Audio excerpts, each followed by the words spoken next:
मेरा नाम दीपल है और वेस्टीज में करीबन मैंने अपनी जर्नी की शुरुआत की 2009 से और आज ये जर्नी में मैं आपको मेरे साथ लेके जाऊंगी। बट सबसे पहले मैं ये बताना चाहूंगी कि वेस्टीज में आने के पहले क्या मेरा बैकग्राउंड रहा। जैसे मैं गुजरात की एक छोटी सी जगह है पाटन, वहां से बिलोंग करती हूँ। गुजराती मीडियम में मैंने अपनी पढ़ाई लिखाई की और वहीं पे मैंने जन्म लिया। मेरे पापा एक ज्वेलर है और मैं सबसे बड़ी बेटी हूँ। हम 3 भाई बहन हैं। बचपन से ही कभी पैसा मेरी लाइफ में प्रॉब्लम नहीं रहा, बट मैं कुछ करना चाहती थी एंड हमेशा पापा को कहती थी कि पापा मुझे कुछ करना है, मुझे कुछ करना है। और पापा कहते थे कि हाँ तुम बहुत ज़्यादा पढ़ाई करो बट जॉब हमारे घर में अलाउ नहीं है। उस बैकग्राउंड में मैं बड़ी हुई और कहते हैं ना कि पैसा कभी प्रॉब्लम नहीं रहा, जो मांगो उससे ज्यादा चीजें मुझे मिलती थी। पर आप अपने घर में रह के, कहते हैं ना गुजराती फैमिली में ऐसा हमें बचपन से सिखाया गया कि एज अ लेडी तुम्हें सब कुछ आना चाहिए, हर खाना बनाना आना चाहिए, एवरीथिंग, घर को क्लीन एंड नीट रखना, हर चीज तुम्हें आनी चाहिए। कुछ अगर करना है तो वो अगर तुम्हारा पति पसंद करे तो तुम कर सकते हो। यही थॉट प्रोसेस के साथ मैं बड़ी हुई। करीबन 12th में थी और तभी नीलेश जी से मेरी मुलाकात हुई और तब हमने डिसाइड किया कि लाइफ में हम साथ में आगे जा सकते हैं। पढ़ाई करते करते ही हम दोनों ने एक दूसरे के साथ ये डिसाइड किया कि हम शादी करेंगे। बट नीलेश जी तब कुछ अर्न नहीं कर रहे थे, तो घर से ये कहा गया कि पहले कुछ सेटल तो हो जाओ और उसके बाद शादी के बारे में सोचेंगे। सो इसी तरह मेरा बैकग्राउंड जो बचपन का रहा, जिसमें कोई तकलीफ नहीं, सब कुछ बढ़िया, एवरीथिंग इज परफेक्ट था। छोटी सी जगह पे रहती थी जहाँ पे ज्यादा कुछ मुझे आता नहीं था, बट घर में जो चीजें आप मांगो वो सब कुछ मिल जाता था। शादी हुई मेरी जब मैं करीबन 19 साल के थी और शादी करके मैं लोनावला आ गई।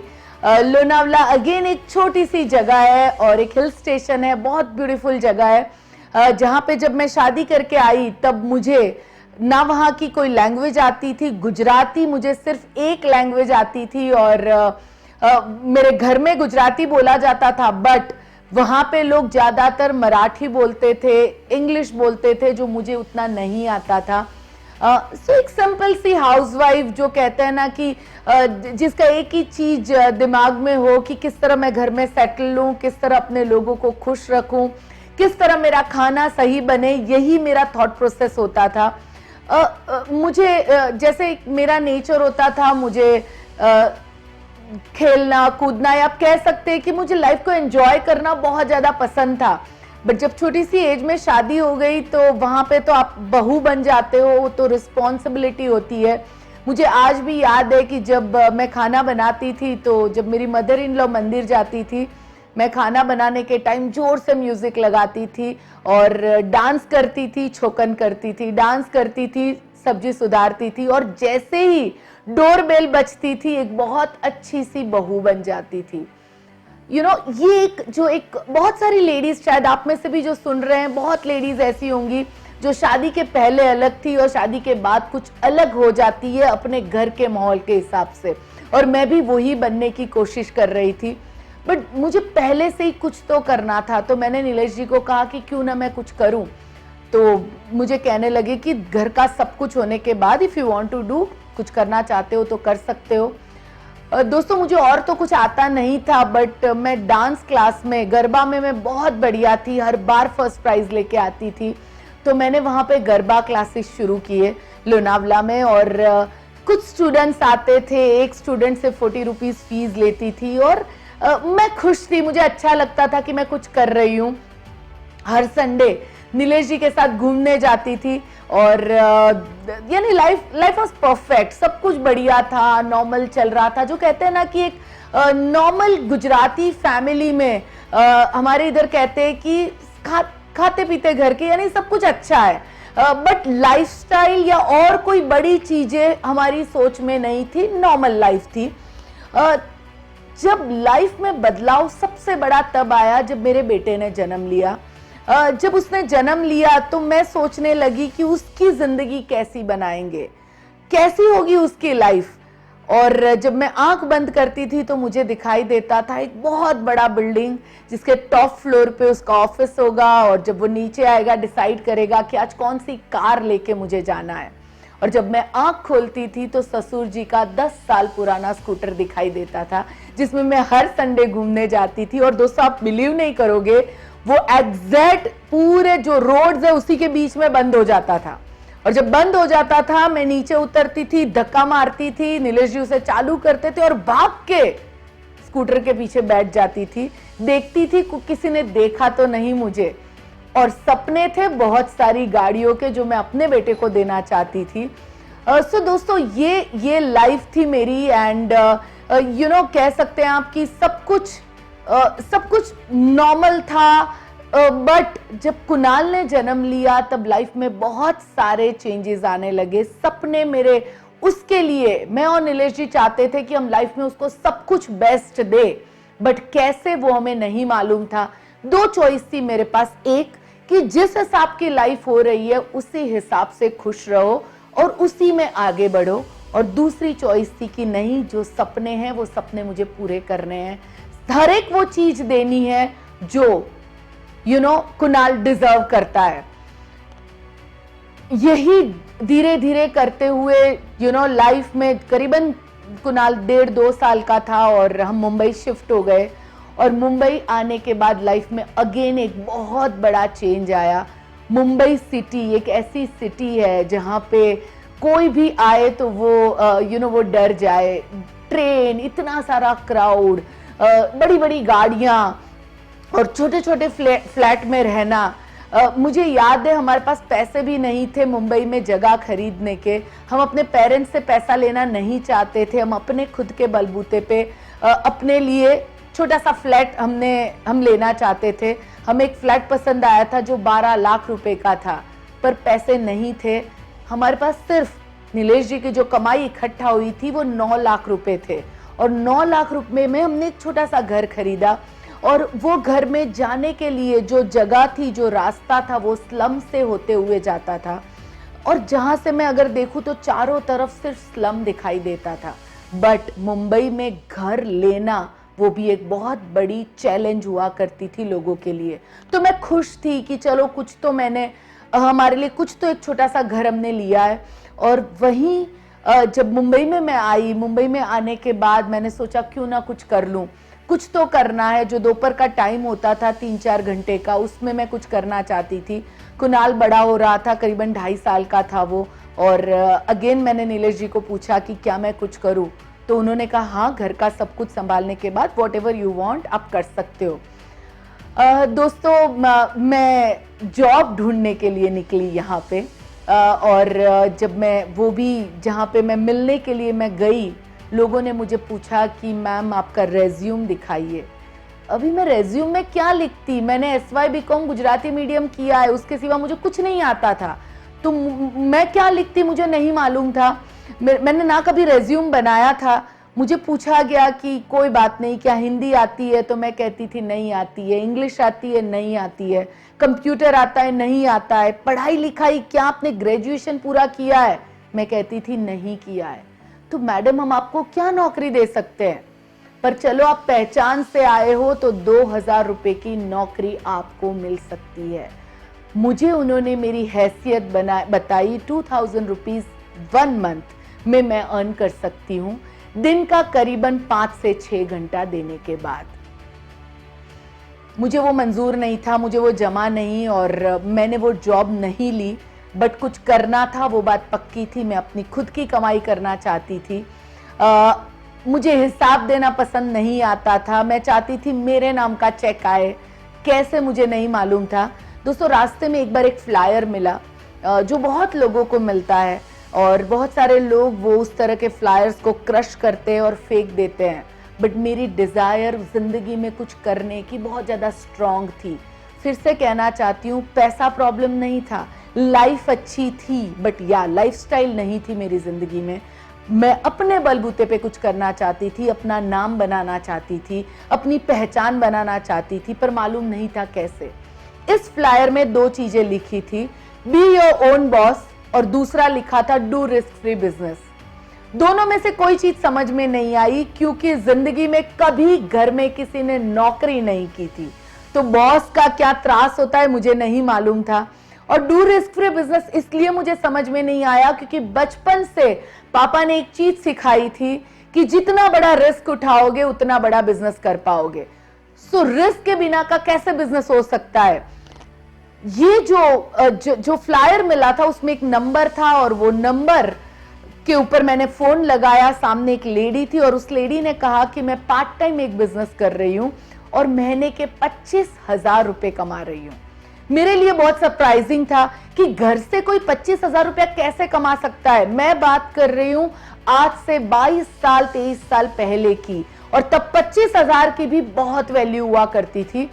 सो मुझे लगा ये कोई ऐसे ही झूठ बोल रहा होगा, ये पॉसिबल नहीं है।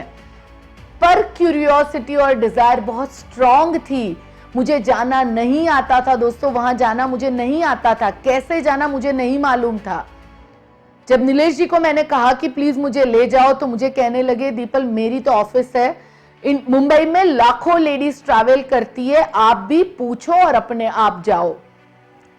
जिद और जिद में मैंने पूछा कौन सी बस जाएगी, वो बस से मैं पूछते पूछते वहां पे पहुंची, और उस दिन पहली बार मुझे मालूम पड़ा एक कॉन्सेप्ट के बारे में जिसे नेटवर्क मार्केटिंग कहते हैं। और मुझे ये कॉन्सेप्ट बहुत अच्छा लगा। ज्यादा कुछ मुझे समझ में नहीं आया, मुझे इतना समझ में आया कि मैं अपने टाइम के हिसाब से कर सकती हूँ, इसमें मेरा कोई बॉस नहीं रहेगा, मुझे कोई इन्वेस्टमेंट नहीं करना है, मैं अपने हिसाब से सैटरडे संडे दिन के 2 से 3 घंटे देके इस बिजनेस को डेवलप कर सकती हूँ। और वहीं मैं सोचने लगी कि अगर मेरे नाम का दीपल पत्रावाला ओनली का 1500 रुपए का चेक बनेगा तो कैसा लगेगा। और मैंने अपना पहला ड्रीम उस दिन बनाया कि मैं 1500 रुपए कमाना चाहती हूँ नेटवर्क मार्केटिंग के थ्रू। और मैं सोचने लगी कि एक दिन आएगा जब डोरबेल बजेगी, 2 बजे पोस्टमैन आएगा, क्योंकि तब ECS नहीं होते थे, और मेरे नाम का चेक आएगा दीपल पत्रावाला का। और दोस्तों उस हिसाब से मेरी जर्नी शुरू हुई इस इंडस्ट्री के अंदर, और 1500 का चेक आया। जैसे 1500 का चेक आया, एक चीज दिमाग में क्लियर हुई कि जो सोचो वो हो सकता है। मैंने अपना दूसरा ड्रीम बनाया मोबाइल का, और धीरे धीरे मेरे ड्रीम बड़े होते गए दोस्तों। अपना घर संभाल के जो भी टाइम मिलता था उस टाइम में मैं इस बिजनेस को टाइम देने लगी। मुझे याद है कि जब संडे हम अपने बेटे को घुमाने ले जाते थे जूहू चौपाटी, सो बहुत बार ऐसा होता था कि वो बहुत अच्छे से खेलता था, कूदता था, बहुत हम एंजॉय करते थे, मिट्टी के खिलौनों के साथ वो खेलता था। और जब हम बाहर आते थे सो हमारे पास कोई व्हीकल नहीं हुआ करता था, तो हमें बस की लंबी लंबी लाइनों में खड़ा रहना पड़ता था। और बहुत सारे पेरेंट्स अपने बच्चे को घुमा के बाहर लाते थे, एक बड़ी सी गाड़ी आती थी जुप से, और उसमें अपने बच्चे को बिठाते थे और लेके निकल जाते थे। और तब मेरे दिमाग में एक ही ख्याल आता था कि क्यों ऐसा, क्यों वो बच्चे गाड़ियों में जा रहे हैं और क्यों मैं यहाँ पे बस की लाइन में खड़ी हूँ। मैं अपने बेटे को बेस्ट जिंदगी देना चाहती थी, और मैं और नीलेश जी सोचते थे कि क्यों ना हम एक सेकंड हैंड फियाट गाड़ी ले ले। सो इस तरह की एक कहते हैं ना हमारी लाइफ चल रही थी। नेटवर्क मार्केटिंग में जैसे जैसे हम आगे बढ़ते गए, मेरी अर्निंग शुरू हुई 10,000, 15,000, 25,000, 50,000, एंड थोड़े टाइम के बाद नीलेश जी भी पार्ट टाइम इस बिजनेस में टाइम देने लगे।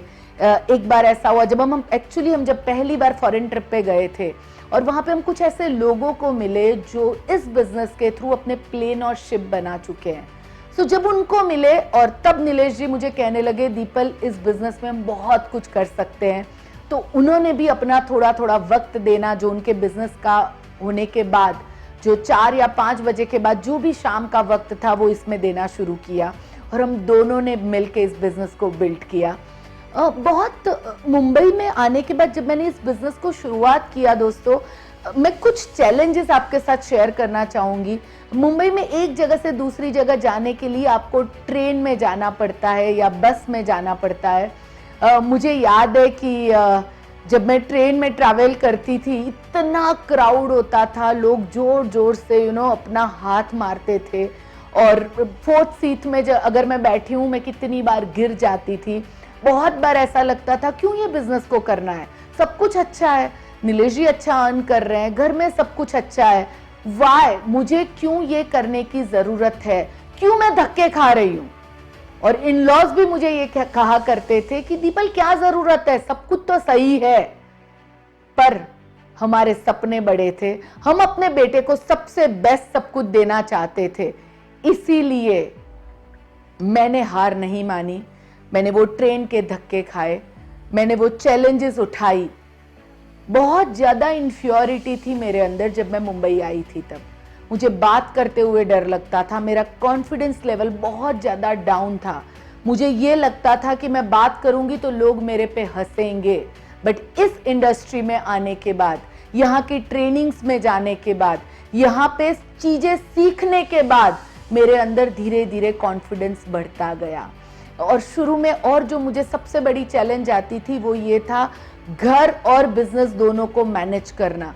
बहुत बार ऐसा होता था कि ट्रैफिक में फंस जाती थी, बिजनेस में अगर मेरी मीटिंग है वो लंबी हो जाती थी, घर पे खाना बना हुआ नहीं होता था, बेटे को भूख लग जाती थी, हस्बैंड घर पे आ जाते थे बट घर में कुछ रेडी नहीं होता था। सो मैं रास्ते में, मुझे आज भी याद है कि वो मेरी हार्ट बीट ऊपर होती थी कि 8 बज गए, घर में सबको भूख लगी होगी पर अभी तक खाना नहीं बना है। सो ये सब जो चैलेंजेस थी, वो चैलेंजेस। और एक मैं चीज खास जो मैं बताना चाहूंगी, जब मैंने आउट स्टेशन बिजनेस शुरू किया और तब जब मुझे बाहरगांव जाना होता था और जब मैं कुणाल को, बेटे को छोड़ के जाती थी, और जो वो बस या ट्रेन में मैं अपना पैर रखती थी, मेरे आंखों से पानी जाते थे। मुझे अच्छा नहीं लगता था उसको छोड़ के जाना, but out station business develop करना था, उसके फ्यूचर के लिए डेवलप करना था, इसलिए मैं जाती थी। और पूरी रात भर मैं वो गिल्ट में रहती थी कि घर में कुणाल अकेला होगा। पर आज जिंदगी बदल चुकी है, आज लाइफ बदल चुकी है। वही कुणाल आज प्राउड करता है कि अच्छा हुआ मम्मा आपने इस बिजनेस को डेवलप किया। कहना मैं आप सबको यही चाह रही हूं कि एक हाउसवाइफ जब एक बिजनेस वुमन होने के लिए निकलती है तो बहुत सारी चैलेंजेस आती हैं, क्योंकि जब आप हाउसवाइफ होती हैं तो एक घर के काम देखने होते हैं, घर की चैलेंजेस होती है, घर में भी बहुत सारी चैलेंजेस है, बट वो चैलेंजेस अलग होती है, और जब आप बाहर निकलते हो तब उसकी चैलेंजेस अलग है। और वुमेन के लिए ये चैलेंजेस और ज्यादा बढ़ जाती है बहुत बार, क्योंकि आज भी और इवन तब भी समाज ये मानने को तैयार नहीं होता है कि एक वुमेन बाहर जाके मार्केटिंग या कोई सेल्स फील्ड में जा सकती है। आज जमाना बदल चुका है, बट तब बहुत टफ था लोगों को ये मानना, यानी लोगों को लगता था कि मालूम नहीं ये कौन सा बिजनेस कर रहे हैं। बट जैसे जैसे सक्सेस मिलती गई, लाइफ में हम आगे बढ़ते गए, चीजें बदलती गई। जब हम हस्बैंड एंड वाइफ दोनों मिलकर इस बिजनेस को डेवलप करने लगे, लोगों का नजरिया बदलता गया। करीबन लास्ट कंपनी में मैंने 12 साल दिए और वहां टॉप पे हम पहुंचे। दुनिया की बहुत सारी कंट्रीज हम घूमे एंड सब कुछ अच्छा था लाइफ में, बट बहुत सारे प्रॉब्लम्स एंड स्ट्रेस की वजह से मुझे डिप्रेशन आने लगा। कुछ ऐसा वक्त आया कि जब मुझे कुछ भी अच्छा नहीं लगता था, जो बिजनेस मेरा पैशन था, जो मेरे खून में बह रहा था, बट वही बिजनेस करते हुए मैं एंजॉय नहीं कर रही थी। जब मुझे डिप्रेशन आना शुरू हुआ, मुझे कोलेस्ट्रॉल आ गया मेरे अंदर, तब नीलेश जी मुझे कहने लगे, दीपल ये बिजनेस ने तुमने शुरू किया था क्योंकि तुम इस लाइफ को एंजॉय कर सको, अगर तुम एंजॉय नहीं कर रही हो सो नहीं करते हम इसको।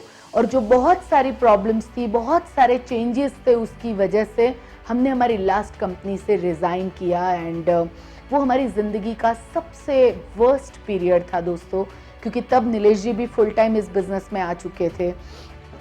वो वक्त ऐसा वक्त था जब कोई भी इनकमिंग अर्निंग नहीं थी, बट आउट गोइंग उतना ही था जो पहले था। 2 गाड़ियां थी, बेटा अच्छी स्कूल में पढ़ रहा था, बट इनकम ऑफ सोर्स कुछ भी नहीं था। कुछ वक्त तो निकल गया, नीलेश जी ने अपना बिजनेस शुरू कर दिया, मैंने अपना बुटीक शुरू किया और हम दोनों ने अपनी लाइफ को शुरू कर दी। बट अगेन जो कहते हैं ना कि जब चैलेंजेस आती हैं तो बहुत सारी आती है। नीलेश जी को बिजनेस में बहुत बड़ा नुकसान हो गया और जितने भी पैसे हमने इकट्ठा किए थे वो सब कुछ खत्म हो गया। मैंने अपनी पूरी की पूरी ज्वेलरी बेच दी और ऐसा टाइम आया कि शायद हमें घर भी बेच देना पड़े। मुझे याद है वो रात जो मैं आप सबके साथ ज़रूर शेयर करना चाहूँगी कि जिस रात को दूसरे दिन सुबह कुणाल की फीस जानी थी, बट हमारे पास एक भी पैसा नहीं था। उस रात को मैं और नीलेश जी सो नहीं पाए थे।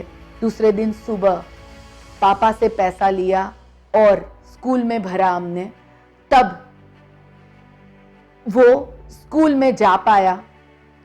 उस दिन हम दोनों ने ये सोचा कि क्या जिंदगी इसी तरह कटेगी, क्या यही चैलेंजेस हमारी लाइफ में रहेगी। तब हम दोनों ने एक चीज सोची कि जब मुंबई में आए थे हमारे पास कुछ भी नहीं था, जीरो से हम यहां तक पहुंचे, तो क्यों ना एक नई शुरुआत फिर से करें। और जैसे ही हमने ये सोचा दोस्तों, हमारी लाइफ में वेस्टीज आया। वेस्टीज भी हमारी लाइफ में एक्चुअली 2008 में हमने खुद ने इस बिजनेस को देखा था, बाली सर ने खुद ने हमें इस बिजनेस को दिखाया था। बट वो कहते हैं ना कि जब तक आपका वक्त सही नहीं होता है, जब तक आप माइंड पॉजिटिव करके कोई चीज को नहीं देखते हो, तब तक वहां से आपको रिजल्ट नहीं मिलता है। सो हमने उस बिजनेस को देखा पर हमने ज्वाइन नहीं किया। करीबन 1.5 साल तक हम बहुत ज्यादा स्ट्रगल करते रहे और ऐसा हुआ जैसे ही डिसीजन लिया कि क्यों ना फिर से शुरुआत करें, एक फोन आया और वो फोन था हमारे अपलाइन सिद्धार्थ जी का, जिन्होंने हमें कहा कि आप लोग कहाँ हो, मुंबई में ही हो। हमने कहा हम मुंबई में ही हैं। वो चेन्नई जाने वाले थे और उनकी फ्लाइट मिस हो गई थी, तो उन्होंने कहा कि मैं आता हूँ घर पे। मैंने कहा हम आ जाओ, हम साथ में ब्रेकफास्ट करते हैं। और जब वो यहाँ पे आए तो एज अ फ्रेंड मैंने पूछा उनको, सिद्धार्थ जी कैसा हो रहा है, बिजनेस कैसा चल रहा है। तब वो वेस्टीज कर रहे थे और उन्होंने कहा कि बहुत अच्छा, लास्ट मंथ का मेरा 3.5 लाख रुपए का चेक आया है। मैं सरप्राइज हो गई क्योंकि पिछली कंपनी में 12 साल काम करने के बाद भी 80,000 के ऊपर हम कभी अर्न नहीं कर पाए थे। और जब यहाँ पे इतना उनका चेक सुना तो मुझे नहीं मालूम कैसे, जो मैं और नीलेश जी हमेशा कोई भी डिसीजन मिलके लेते हैं, बट मैंने सडनली अंदर से बोला और मुझे लगता है ऊपर वाले ने मुझसे बुलवाया कि मेरा भी फॉर्म भर लो ना। और उस दिन मैंने वेस्टीज का अपना फॉर्म भरा। फॉर्म भरने के बाद भी 2 महीने तक हम काम पे नहीं लगे क्योंकि अभी भी डाउट्स थे मन में, अभी भी ये लग रहा था क्या सच में इस इंडस्ट्री में हमें आगे काम करना है। हम सब होप अपने बहुत सारे क्वेश्चंस आ गए थे, हमारा कॉन्फिडेंस लेवल बहुत डाउन चला गया था, हमें नहीं मालूम था लाइफ में अगेन हम अभी आगे बढ़ पाएंगे कि नहीं। 2 महीने के बाद बाली सर मुंबई आए थे और सर ने हमें इस प्लान को डिटेल में समझाया और समझने के बाद मैंने और नीलेश जी ने डिसाइड किया कि हम इसको अपना 100% देते हैं और पूरी तरह फील्ड में उतरते हैं। Let's try, let's do it. 100% हम अपना देने के कमिटमेंट के साथ हमने वेस्टीज में काम करना शुरू किया। अराउंड 2009 अगस्त से हमने सीरियसली वेस्टीज को हाथ में लिया।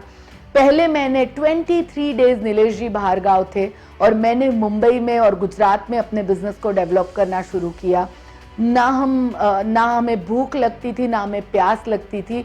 दिमाग में एक ही चीज होती थी, किस तरह 1 लाख रुपया महीना कमाए जिससे हम अपने घर के खर्चे निकाल सके। और बस रात दिन हम उसके ऊपर काम करने लगे। और जिस हिसाब से वेस्टीज का कल्चर है, जिस हिसाब से वेस्टीज के अंदर मैनेजमेंट का सपोर्ट है, जिस हिसाब से हमें पूरी चीजें सिखाई गई, दोस्तों 3 महीने के अंदर हमने अपना 1 लाख का चेक क्रॉस कर दिया। एंड फिर पीछे मुड़ के कभी देखना नहीं पड़ा। धीरे धीरे सक्सेस बढ़ती गई। वेस्टीज की स्ट्रगल में आपको कहूं तो वेस्टीज में ज्यादा स्ट्रगल हमें इतनी नहीं हुई जितनी हमने पहले 12 साल स्ट्रगल की थी। क्यों? क्योंकि वेस्टीज ने अपना प्लेटफॉर्म तब तक रेडी कर चुका था।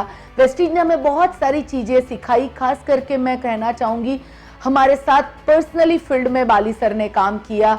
उनसे हमने सीखा कि किस तरह प्लान दिखाया जाता है, किस तरह प्रोडक्ट के बारे में बताया जाता है, किस तरह इस बिजनेस को डेवलप किया जाता है, और हमने हर एक चीज को ब्लाइंडली फॉलो किया। आज भी हम प्लान दिखाते हैं तो उसी हिसाब से दिखाते हैं जिस तरह से सर ने हमें प्लान दिखाया था। हमने हर चीज को ब्लाइंडली फॉलो किया और धीरे धीरे बिजनेस बढ़ता गया।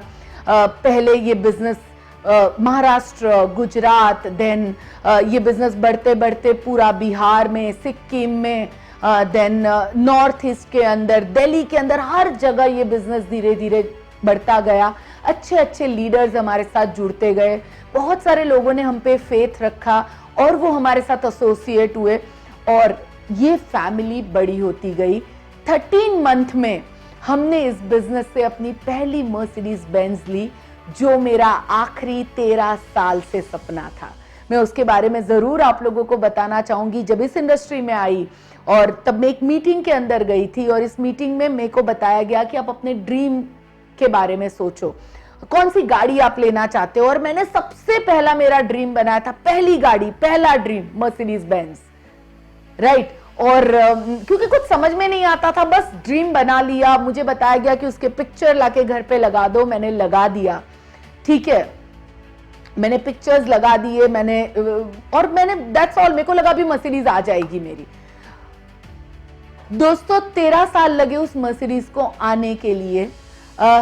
रोज सोचती थी उसके बारे में कि एक दिन जरूर ऐसा आएगा जब नीलेश जी कार ड्राइव कर रहे होंगे, मैं उनके बाजू में बैठी होंगी, येलो कलर का ड्रेस पहना होगा और हम बेंस्टन लॉन्ग ड्राइव पे जा रहे हैं। ये क्लियर, बहुत क्लियर पिक्चर था मेरे आंखों के सामने। और जब जब इसके बारे में सोचती थी मुंह पे स्माइल आती थी। मुंह पे स्माइल आती थी तो लोग कहते थे ये थोड़ी पागल हो गई, ये अकेली अकेली हंसती रहती है। नीलेश जी को भी बहुत बार कहते थे दीपल को कुछ हो गया, ये अकेली अकेली हंसती रहती है। दोस्तों इन्हें क्या मालूम कि मैं अपनी मर्सिडीज में बैठ के हंस रही हूं। वेस्टीज में आने के बाद ये सपना पूरा हुआ 13 महीने के बाद। 13 मंथ में हमने हमारी मर्सिडीज बेंज पहली वाली अचीव की।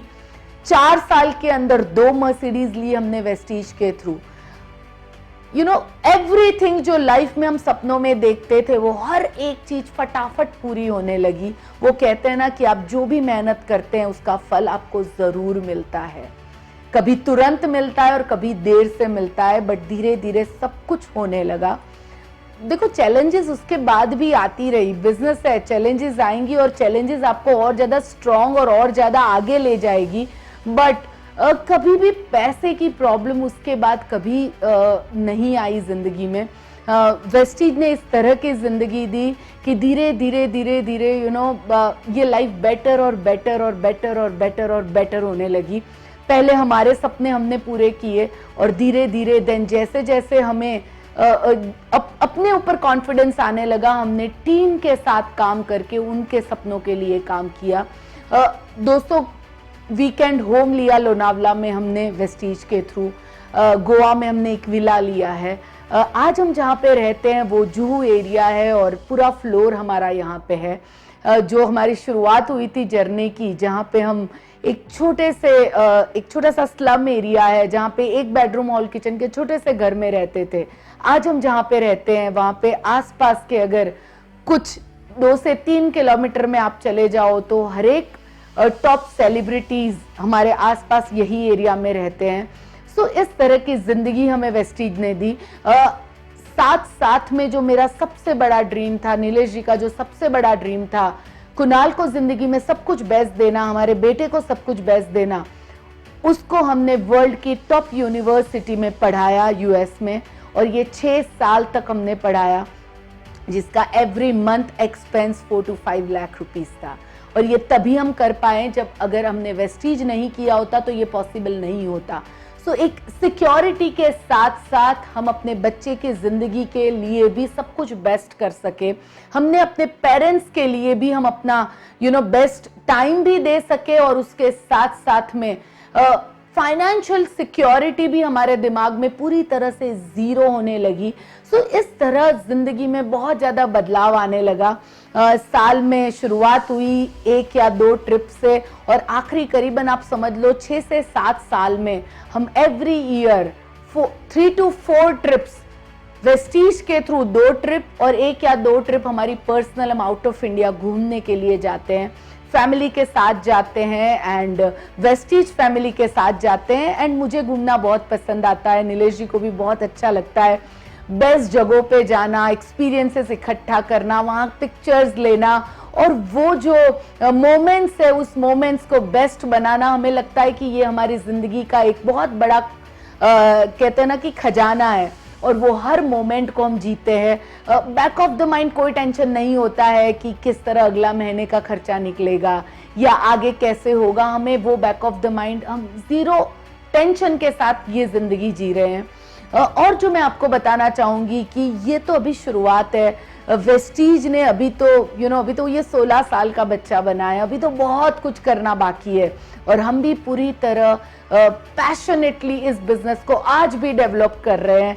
और आज हम डेवलप कर रहे हैं कि जिस तरह हमारी जिंदगी बदली है वेस्टीज ने, उसी तरह और लाखों लोगों की जिंदगियों में बदलाव आए, और इसीलिए हम कंटिन्यूस कोशिश में लगे रहते हैं, हम कंटिन्यूस पैशनेटली इस चीज को करते रहते हैं कि किस तरह हम औरों की जिंदगियों में भी बदलाव लाएं। मैं आज आप लोगों को यही मैसेज देना चाहती हूँ, यही चीज आपको लास्ट में खास कहना चाहती हूँ। नेटवर्क मार्केटिंग इंडस्ट्री, जब आप शुरुआत करते हैं तो इस इंडस्ट्री के अंदर आपको ज्यादा कुछ रिटर्न्स नहीं दिखते हैं, बट आपको बहुत मेहनत करनी पड़ती है।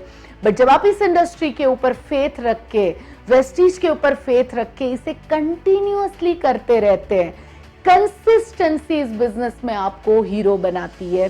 और जब आप लगातार और बार बार इस बिजनेस को एक विजन के साथ डेवलप करते हैं, एक वक्त ऐसा आता है जब आपको कोई चीज का कोई टेंशन करने की जरूरत नहीं होती है।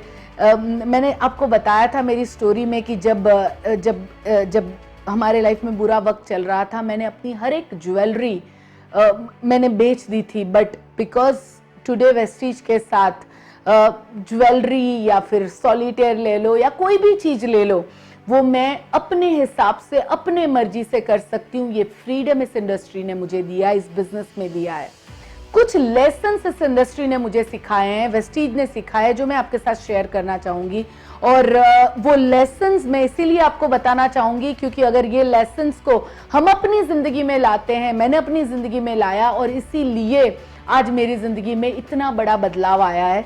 जितनी भी औरतें, महिलाएं इस बिजनेस को आज ये जो ये प्रेजेंटेशन देख रही है, ये जो स्टोरी देख रही है, मैं आप सबको कहना चाहती हूँ, अपने आप को कभी अंडर एस्टिमेट मत करिएगा। आपको नहीं मालूम आपके अंदर क्या पावर है और आप कितनी सारी चीजें एक साथ कर सकती हैं। सिर्फ जरूरत है एक डिसीजन लेने की और अपने आप पे विश्वास रखने की।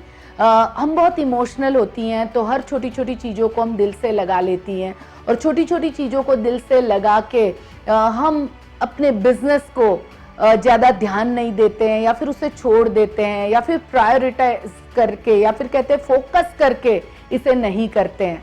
बट जिस दिन आपने फोकस करना शुरू किया, भले दिन के 3 घंटे, दिन के 2 घंटे, आप डिसीजन लो, अपने हिसाब से डिसीजन लो, और आप जिस दिन डिसीजन लेके प्रॉपर फोकस के साथ इस बिजनेस को करते हैं, आप उस जगह पहुंच सकते हैं जो शायद आपने सपनों में भी नहीं सोची होगी। सो जो लेसन्स के ऊपर मैं आपके साथ बात करना चाहूंगी, जिसमें सबसे पहला लेसन जो मैंने इस इंडस्ट्री में सीखा है, इस बिजनेस में सीखा है, वो ये है कि हम नेगेटिव रहना अफोर्ड नहीं कर सकते हैं। खास ध्यान रखिएगा, लिख के रखिए इस चीज को जिंदगी में कि अगर आपको इस बिजनेस में सक्सेसफुल होना है, घर में प्रॉब्लम्स आएंगी, चैलेंजेस आएंगी, लोग आप पे हंसेंगे, लोग आपकी मजाक बनाएंगे, कभी कभी काम ज्यादा करोगे, खर्चे ज्यादा होंगे और पैसे कम आएंगे, घर में लोग सपोर्ट नहीं करेंगे, पड़ोस के लोग हंसेंगे, ये सब कुछ होगा। पर उन सबके बीच में हमें पॉजिटिव रहना होगा। पॉजिटिव इस बिजनेस के प्रति, पॉजिटिव अपने सपनों के प्रति, पॉजिटिव अपने बच्चों की जिंदगी को बेटर बनाने के लिए। हम नेगेटिव होना अफोर्ड नहीं कर सकते हैं, क्योंकि जब जब आप नेगेटिव होते हो, आप अपने बिजनेस में और अपनी रियल जिंदगी में बहुत पीछे चले जाते हो।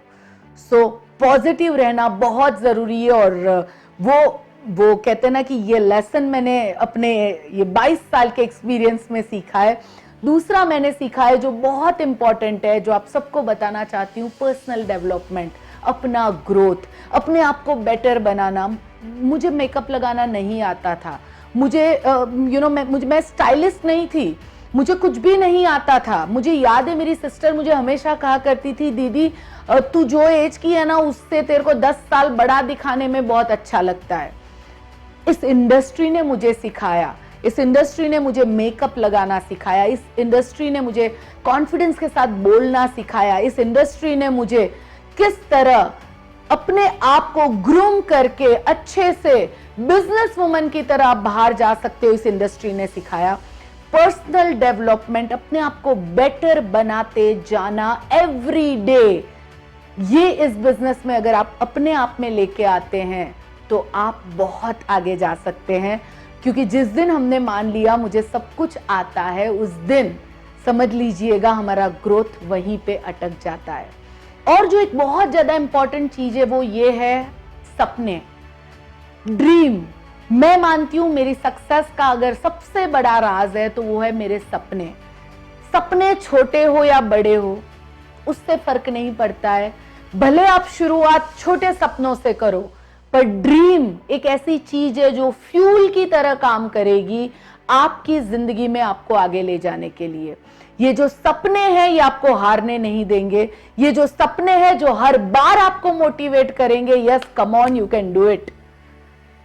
और ये जो सपने हैं ये सपने ही आपको जिंदगी में और ज्यादा आपकी कैपेसिटी से ज्यादा काम करने के लिए आपको मोटिवेट करेंगे। तो अपने ड्रीम को आप जरूर बनाइएगा, ड्रीम को लिखिएगा। और मुझे लगता है कि इस बिजनेस में सक्सेसफुल होने के लिए, एक सिंपल वुमन को सक्सेसफुल होने के लिए सपनों की बहुत ज्यादा जरूरत होती है। सो अपने सपनों के बारे में जरूर आप एक स्ट्रॉन्ग डिसीजन लीजिएगा और अब इसको अपग्रेड करते जाइएगा। जैसे जैसे जैसे जैसे टाइम जाता है इसको अपग्रेड करना बहुत जरूरी है।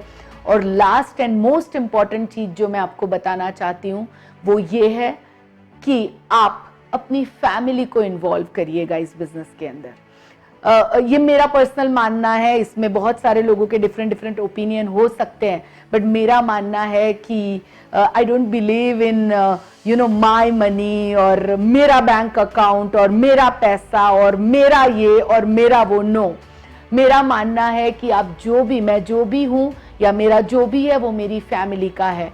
और इसीलिए मैं मानती हूं कि अगर आप अपनी फैमिली को इसमें इन्वॉल्व करते हो, अगर आप अपनी फैमिली को कहते हो कि चलो हम मिलके इस कार को अचीव करते हैं, चलो हम मिलके इस सपने को पूरा करते हैं, अगर आप अपनी फैमिली को बताते हो कि इस बिजनेस में कितना पोटेंशियल है, अगर आप अपने स्पाउस को बताते हो कि आप क्या कर रहे हो और उनको भी अगर इसमें इन्वॉल्व करने की कोशिश करते हो, देखो जबरदस्ती मत करिएगा, उनको पसंद है तो वो करेंगे, नहीं पसंद है नो प्रॉब्लम, वो जो कर रहे हैं उनमें वो खुश रह सकते हैं।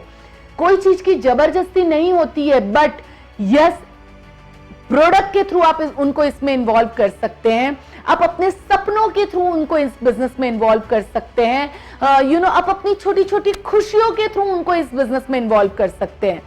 तो अगर आपकी फैमिली इसमें इन्वॉल्व होंगी, मैं तो कहती हूं आपके इन लॉज को इन्वॉल्व करिए, साथ में बैठिए फैमिली में, सब मिलके डिसीजन लीजिए कि कौन सा सपना पूरा करना है, अपने बच्चों को इन्वॉल्व करिए। और जब फैमिली इन्वॉल्व होंगी और जब आप सब मिलके कोई चीज के ऊपर डिसीजन लोगे, हमें आगे बढ़ने से कोई नहीं रोक सकता है। सो अभी ये शुरुआत है इंडिया में इस बिजनेस की, और दुनिया में अगर आप देखोगे तो 100 लोग नेटवर्क मार्केटिंग करते हैं तो उसमें से 75 महिलाएं हैं जो इस बिजनेस को सक्सेसफुली रन कर रही हैं। उनके खुद के प्लेन है, शिप है और बहुत बड़ी अमेजिंग लाइफ वो जी रही है अपने खुद के कदमों पे खड़े रह के। और वही जिंदगी आपकी हो सकती है। सही ढंग से वेस्टीज को फोकस करके करिए और बस यही तरह आप भी फ्यूचर में अपनी स्टोरी को शेयर कर रहे होंगे। थैंक यू सो मच, आप सबने मुझे सुना एंड विश यू वेल।